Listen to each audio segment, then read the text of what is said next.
Hoy, hala. Ka-enjoy man di ari din no, puti mga bugad ding lugar. Asam ni dapita makilala Bulacanon. Supply din nila sa water district ding kuan patubig. Nagpalibot man ang kahumayan dari mga guys oh. Kung gusto mo may bugas guys, panggandam na sa mga sako guys kay hapit na sila mag-harvest guys. Pero wala pa din masanggi nilang kahumayan guys kay wa pa manalaya ang mga humay guys. Dire na naman tagpuan sa Bulacanon guys. Dire man ang project na mo karon.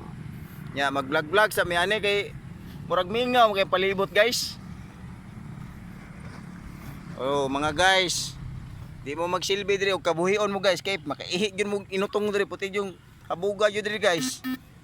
Di lang mo makaihi, makaigit pa mo. Guys, hinahinay lang ta guys kay basig mabulaso ta aning puti ra bang hataas ani nasa mga 30 feet o 40 feet ang kataas niya guys. Pero guys, gikan ni sa pinakaubos guys. Tower ni sa tangke sa supplies tubig guys. Oh, paki-share naman sa ako ang video guys. Kay maura yung tao niya mong lingaw-lingaw guys. Salamat kay guys sa pag-share o pag-subscribe guys. Ya pag-i-follow na lang ko sa ako ang Facebook guys. Ya, thank you kay daan guys ha. Salamat kayo. O mga amigo ug mga amiga.